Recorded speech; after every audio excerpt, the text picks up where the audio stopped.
What if I told you that the most famous photograph from World War II, the one you've seen in every history textbook, the image that inspired monuments and movies, was actually the second time they raised that flag? And the real story behind that iconic moment on Iwo Jima is way darker and more complicated than anyone ever told you. February 23rd, 1945. 6 Marines stand on top of a volcanic rock in the middle of the Pacific Ocean, pushing a steel pole into the ground as an American flag catches the wind. The camera clicks, and in that single moment, photographer Joe Rosenthal creates an image that will define an entire war. But here's what they don't teach you in school. 3 of those 6 men never made it off that island alive. The survivors spent the rest of their lives haunted by what happened there. And the flag they raised, it wasn't even the first one. So today, I'm going to tell you the real story of Iwo Jima, the one that Hollywood sanitized, the one that textbooks glossed over. Because what really happened on that island wasn't just about planting a flag. It was about 36 days of absolute hell that turned young men into ghosts, even the ones who survived. Let's start with why anyone was fighting over a tiny volcanic rock in the middle of nowhere. Iwo Jima. The name means Sulphur Island in Japanese. And trust me, it earned that name. The whole place stank like rotten eggs because of the sulphur deposits. It was 8 square miles of black sand, volcanic ash, and jagged rocks. No trees, no fresh water, no reason for anyone to want it, except for one thing: geography. See, by early 1945, American B-29 bombers were hammering Japan's cities, flying all the way from bases in the Mariana Islands. But here's the problem. That trip was over 1,500 miles each way. If a bomber got damaged over Japan, it couldn't make it back. Hundreds of American air crews were ditching in the ocean or crash landing, and there was nowhere for them to go. But Iwo Jima sat right in the middle. If America controlled it, damaged bombers could land there, and fighters could use it as a base to escort the bombers all the way to Japan. On the flip side, Japan knew exactly what America wanted. They had 2 airfields on Iwo Jima, and Japanese fighters were using them to intercept American bombers. For Japan, losing Iwo Jima meant losing their last line of defense before the home islands. So they did something that still gives military historians nightmares. They turned the entire island into a fortress. 21,000 Japanese soldiers, led by General Tadamichi Kuribayashi, a guy who'd actually lived in America before the war and understood exactly how Americans fought. He wasn't your typical Japanese commander screaming about honor and suicide charges. No, Kuribayashi was cold, calculating, and absolutely brilliant.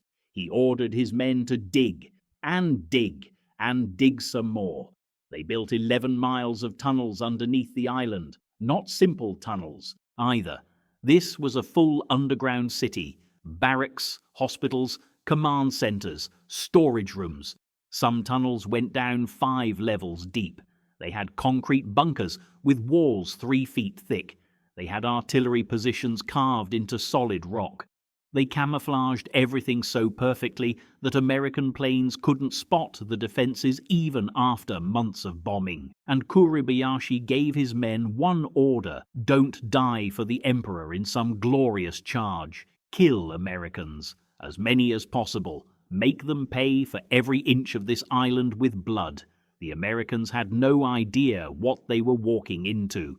Navy Admiral Richmond Turner looked at the intelligence reports and said the island could be taken in 5 days. 5 days. The Marines who'd actually be doing the fighting, they knew better. They'd fought on Pacific Islands before: Tarawa, Saipan, Peleliu.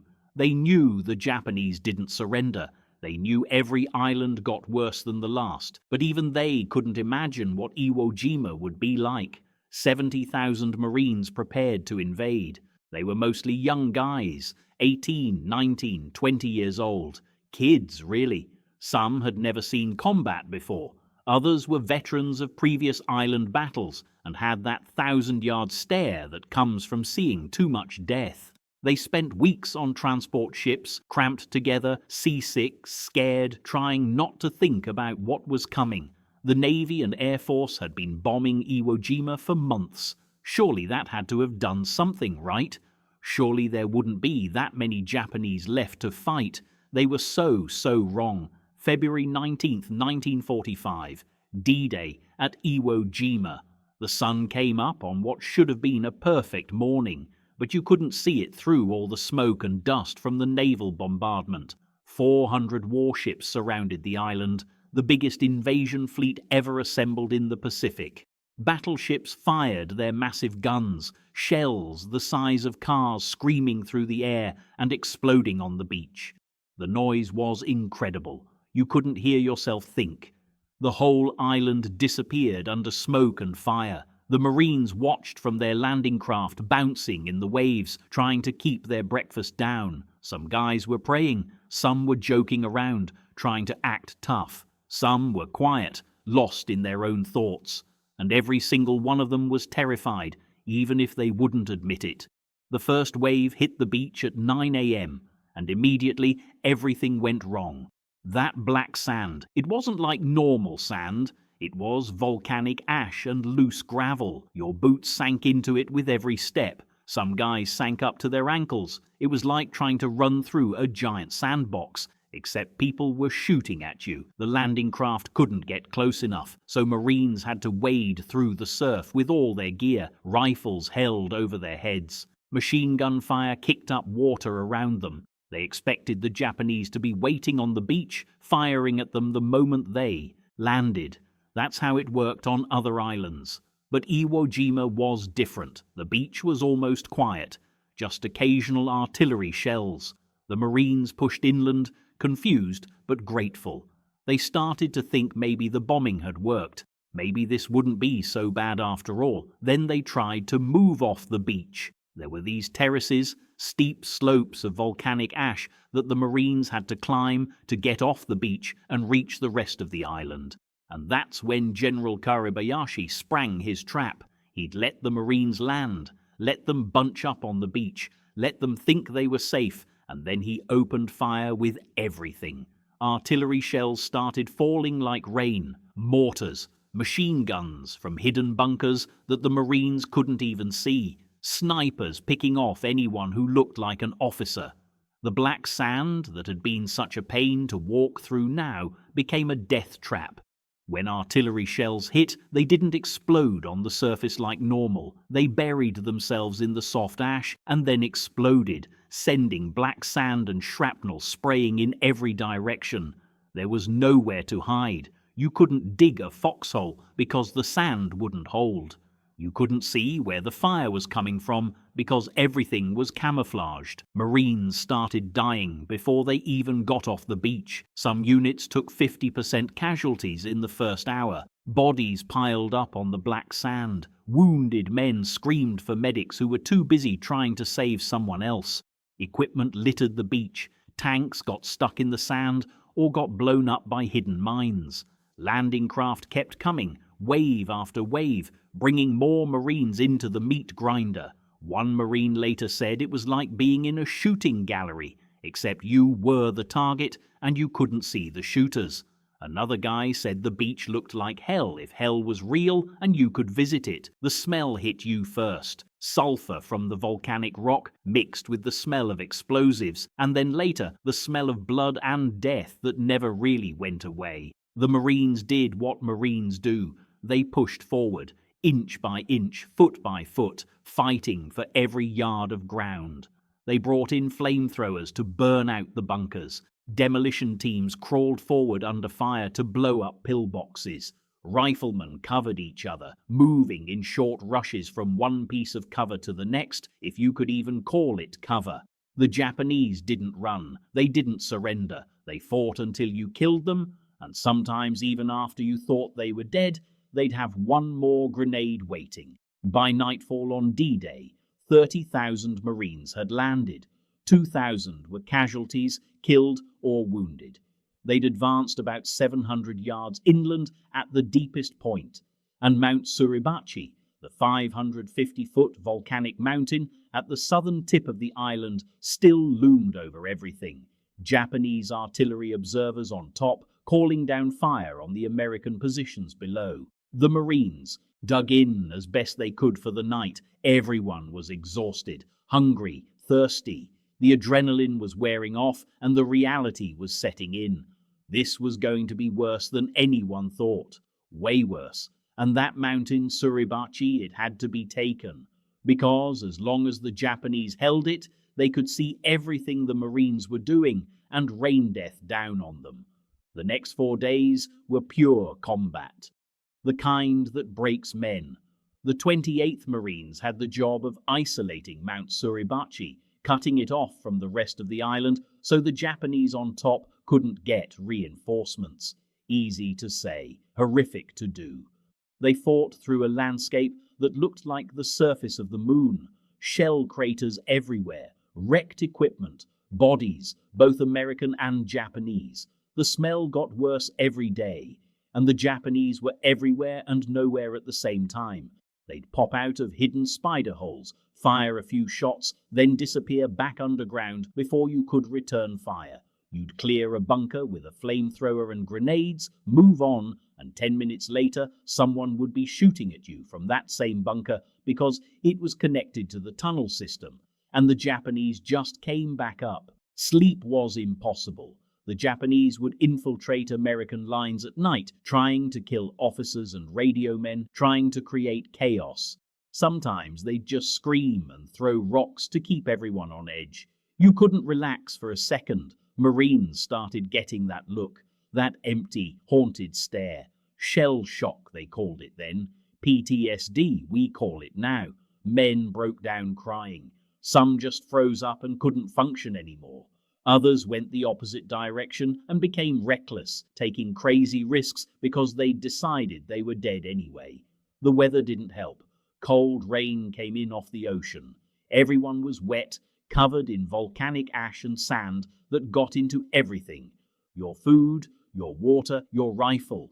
Cleaning your weapon became a constant job because if that volcanic grit jammed your rifle at the wrong moment, you were dead. And people were dying in ways that still show up in survivors' nightmares 70 years later. One of the Marines, a guy named Woody Williams, described coming across a pillbox that his flamethrower couldn't reach. The Japanese inside were firing on his unit, pinning them down. Williams crawled up to it, but the firing port was too small and angled wrong. So he had other Marines cover him while he literally sat on top of this pillbox for 4 hours, dropping explosives and phosphorus grenades through the air vents until everyone inside was dead. 4 hours sitting on top of a bunker full of enemy soldiers trying to kill him. He later got the Medal of Honor for it, but he also said he never slept right again after Iwo Jima. By February 23rd, the 5th day, the Marines had fought their way to the base of Mount Suribachi. The mountain was riddled with tunnels and caves, all interconnected. Taking it would mean going in and clearing them one by one. The Japanese inside knew they were cut off and surrounded. They knew reinforcements weren't coming, but they didn't surrender. They prepared to sell their lives as expensively as possible, but something unexpected happened. A patrol of 40 Marines, led by a lieutenant named Harold Schreier, worked their way up the mountain from the north side early in the morning. They expected heavy resistance. They expected to have to fight for every foot. Instead, the Japanese were mostly quiet. Either they'd been killed by the constant bombardment, or they were conserving ammunition. Or maybe they'd retreated deeper into the tunnels. Nobody knew for sure, and nobody wanted to push their luck. The patrol reached the top around 10:20 a.m. The summit was this barren, cratered wasteland, shell holes everywhere, destroyed Japanese bunkers, and the view. You could see the entire island spreading out below, the beaches where they'd landed, the airfields they were trying to capture, and off in the distance, the Pacific Ocean stretching to the horizon. Lieutenant Schreier had brought an American flag with him. Not a big one, just a regular flag from one of the landing craft. And the Marines found a long piece of Japanese water pipe, maybe 20 feet long, lying in the rubble. They tied the flag to the pipe, and then, at 10:37 a.m., they raised it. Staff Sergeant Louis Lowry, a photographer, was there and took pictures. Down below, on the beaches and in the foxholes, thousands of Marines saw that flag go up. And they went absolutely crazy. Guys were cheering, crying, hugging each other. Ships offshore started blowing their horns. It was this spontaneous explosion of emotion. For the first time since they'd landed, something good had happened. They'd taken Suribachi, the mountain that had dominated the entire southern end of the island, that had been raining death on them for 5 days, was American now. But here's where the story gets complicated. Because that first flag was pretty small, you could barely see it from the beach, and someone up the chain of command, probably a colonel named Chandler Johnson, decided they needed a bigger flag. Something dramatic, something that could be seen across the entire island. So they sent a second patrol up Suribachi with a second, much larger flag. This one was 96 by 54 inches, massive. The second patrol included 6 men. 3 were Marines, 3 were a Navy corpsmen.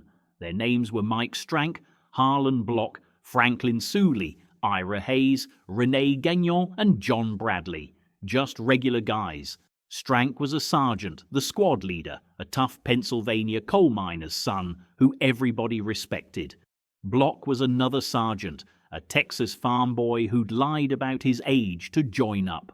Sousley was from Kentucky, barely 19 years old. Hayes was a Pima Indian from Arizona who joined the Marines to escape poverty on the reservation. Gagnon was from New Hampshire, worked in a textile mill before the war.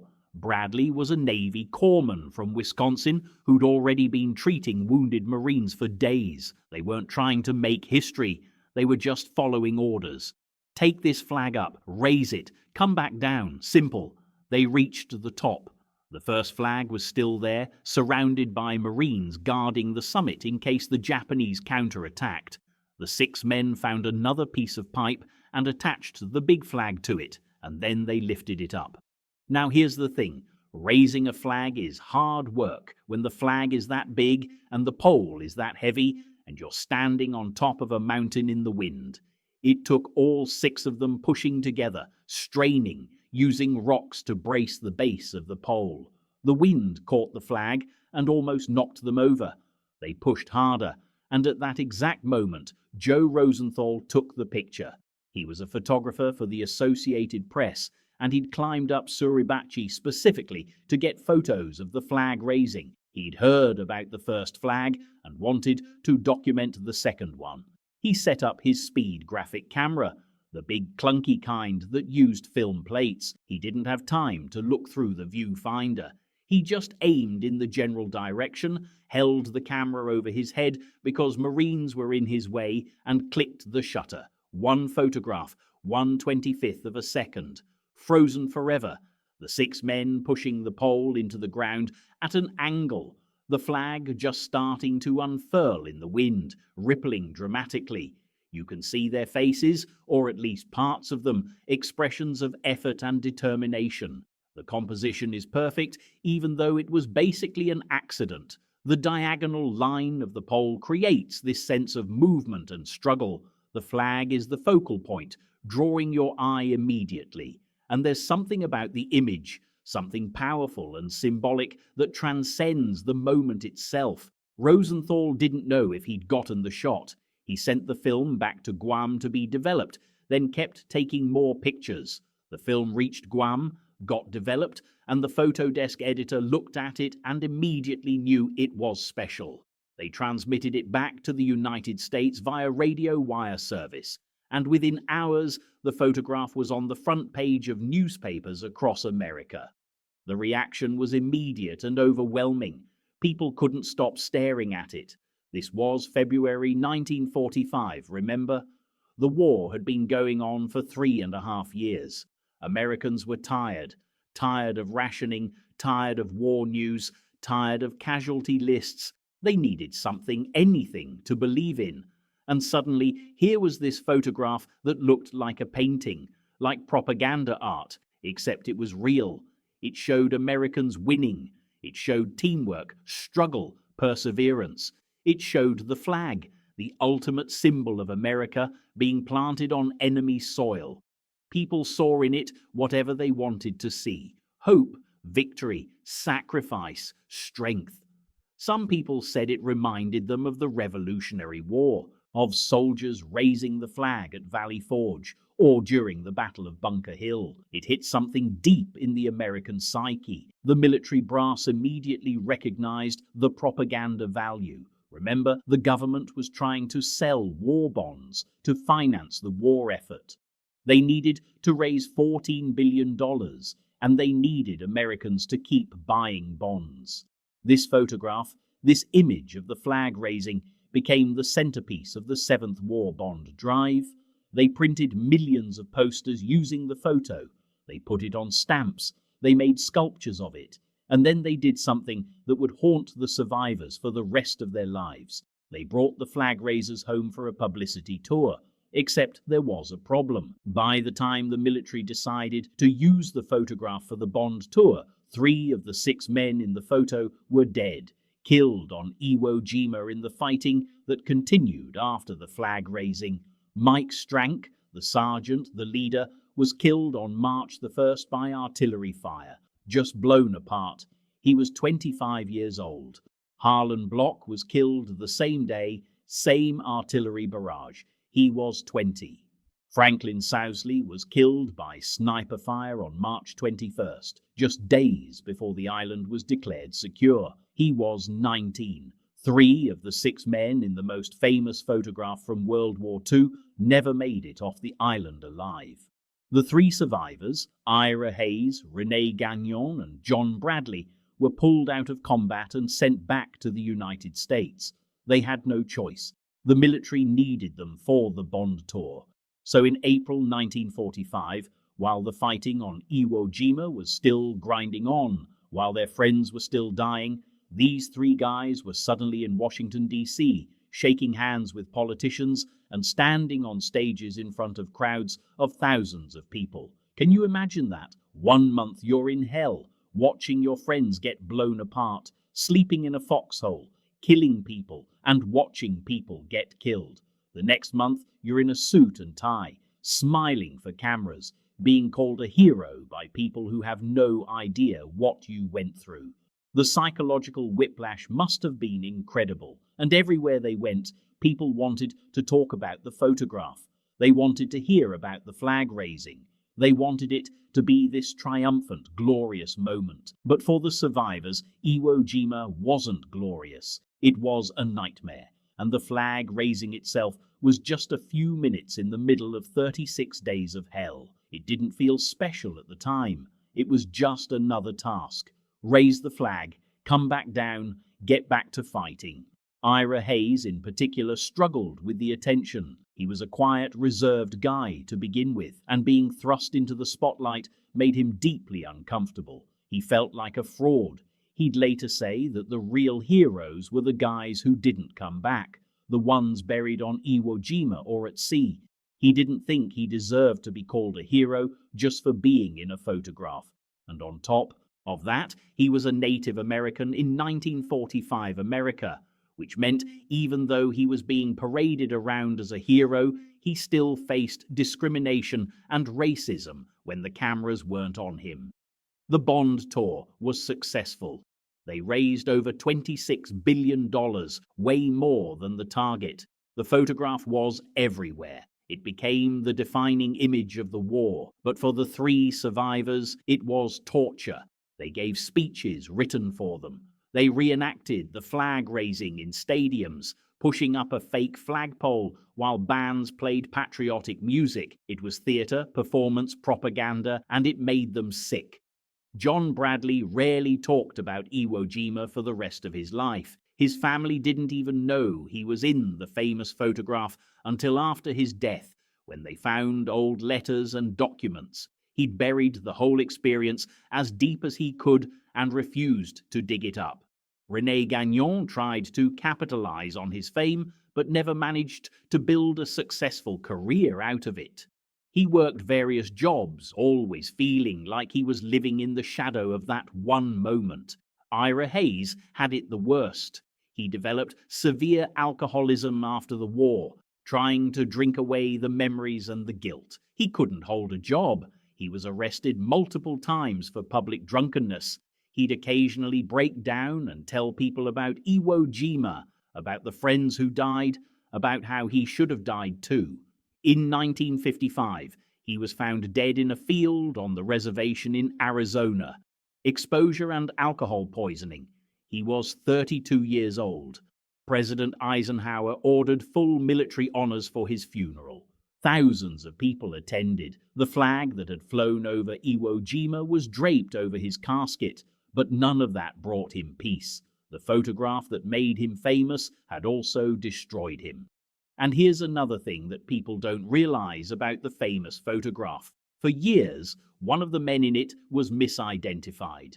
The military initially said the 6 men were Strank, Bloch, Sousley, Hayes, Gagnon, and Bradley, and that's what everyone believed. But in the 1990s, people started looking closer at the photo, comparing it to other photos from that day, and they realized something.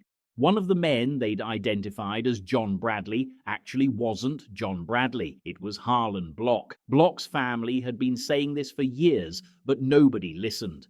They knew their son, knew his build, his posture, but the official story said it was Bradley, so that's what everyone accepted. It took decades of detective work and analysis before the military finally admitted the mistake and corrected the record. And then in 2016, even more analysis revealed another misidentification. The man they thought was René Gagnon in part of the photo was actually Harold Schultz, a different Marine who'd helped raise the flag but never got credit for it. So the most famous photograph in American history, the one that's been reprinted billions of times, turned into monuments and stamps and posters, was captioned wrong for over 70 years. The military got the identities of the men wrong, and some of those men, like Harlan Bloch, died without getting proper recognition. His family fought for decades to have his name added to the official list, and they finally succeeded, but Bloch himself never knew. He was killed before the photo even became famous. Meanwhile, back on Iwo Jima, the battle continued for another month after the flag raising. The famous photograph and the celebration back home didn't change anything for the Marines still fighting. The island still had to be taken yard by yard, cave by cave, tunnel by tunnel, and the Japanese still had 15,000 soldiers dug into the northern part of the island. General Suribachi was still alive, still commanding, still making the Americans pay. He'd move his headquarters from cave to avoid being targeted. He'd send out night raids to kill Americans and steal supplies. He refused to give up, even though he knew the island was lost.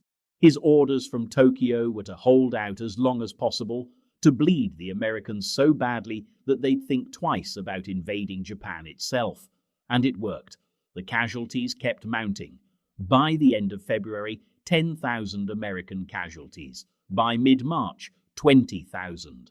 The Marines would fight all day to advance 50 yards, taking horrific losses, and then at night the Japanese would infiltrate back through the tunnels, and they'd have to do it all over again the next day. Flamethrower teams would burn out a cave, and the Marines would move on, and then more Japanese would emerge from hidden passages and attack from behind. There were stories that still sound made up, but are absolutely true. Marines found a Japanese hospital deep in a tunnel system, with wounded soldiers still being treated.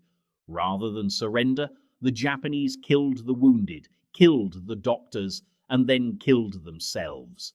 A demolition team blew up the entrance to a cave and buried dozens of Japanese alive, and then spent the next week listening to them digging from inside, trying to get out until the digging sounds finally stopped.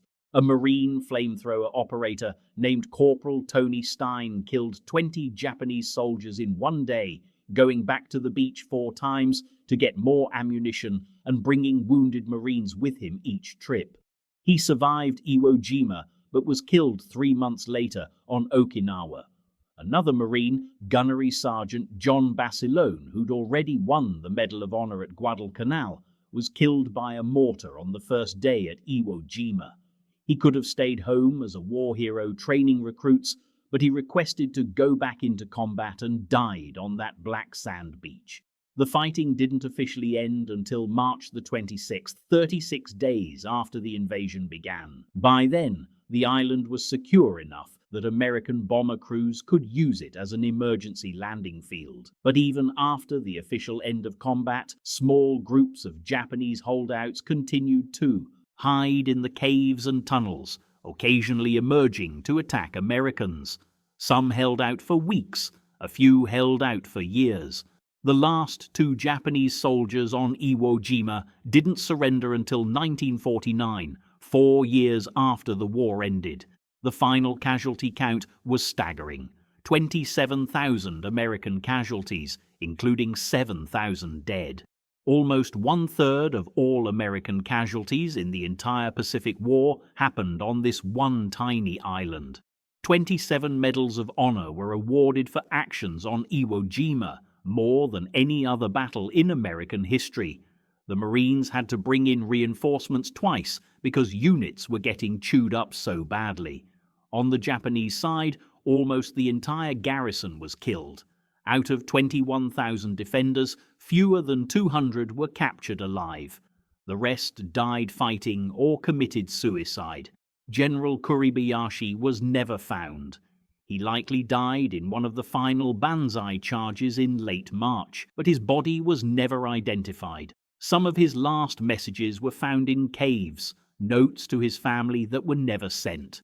The Americans built up the airfields and turned Iwo Jima into a major base. By the end of the war, over 2,400 B-29 bombers had made emergency landings there, saving the lives of over 27,000 aircrews. So in a grim calculation, the island may have saved more American lives than were lost taking it. But that's cold comfort to the Marines who fought there. The island was returned to Japan in 1968.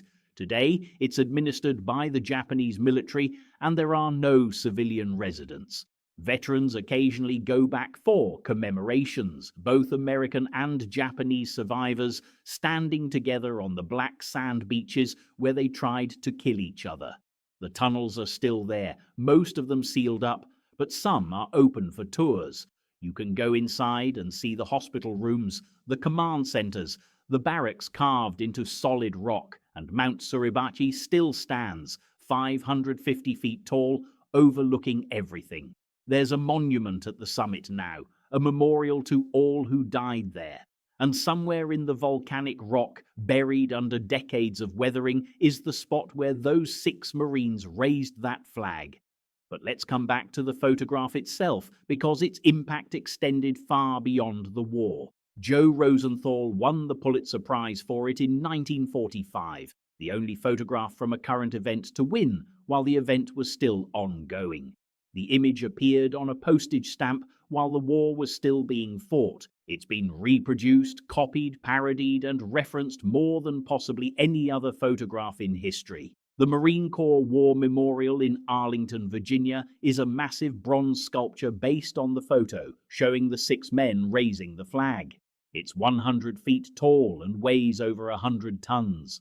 It took years to create, with the sculptor working from the photograph and from casts made of the survivors' hands and faces. When it was unveiled in 1954, President Eisenhower gave the dedication speech. The 3 surviving flag raisers were there. Ira Hayes died less than a year later. The image has been used to sell everything from war bonds to pickup trucks. It's been turned into movies, most famously Clint Eastwood's 2 films about Iwo Jima, Flags of Our Fathers and Letters from Iwo Jima, which told the story from both American and Japanese perspectives. It's been analyzed by art historians who compare its composition to classical paintings and sculptures. It's become a symbol not just of World War II, but of American perseverance and unity. But here's what's strange and kind of disturbing. The photograph became more famous than the battle itself. Ask most Americans what they know about Iwo Jima, and they'll mention the flag raising. Many won't know when the battle happened, or why, or how many people died. The image overshadowed the reality. It became this clean, heroic moment that people could celebrate without having to think too hard about the actual horror of the battle.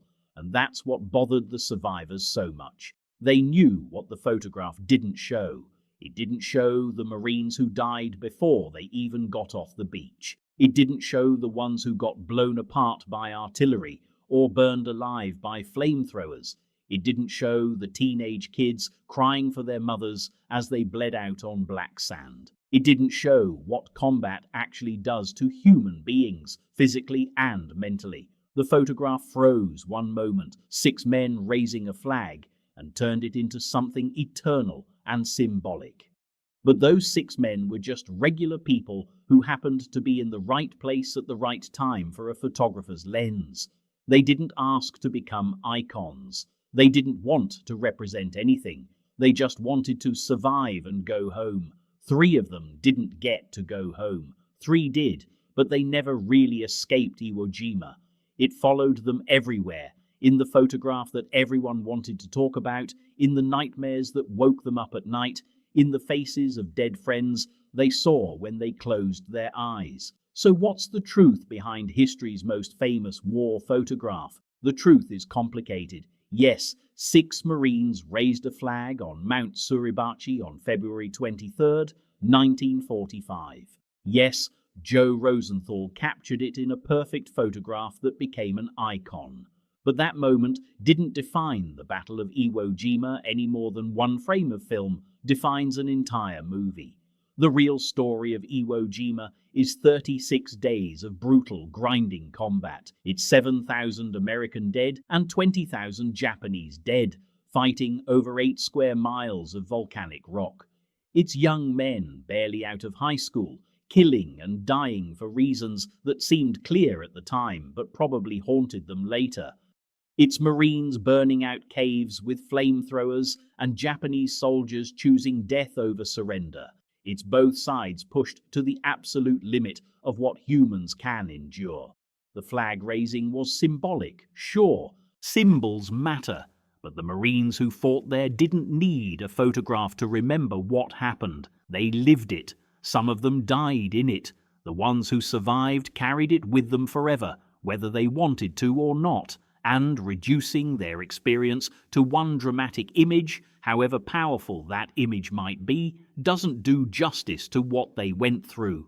The photograph tells you that America won that battle. It doesn't tell you the cost. It doesn't tell you about the kid from Kentucky who got shot by a sniper because he stood up at the wrong moment.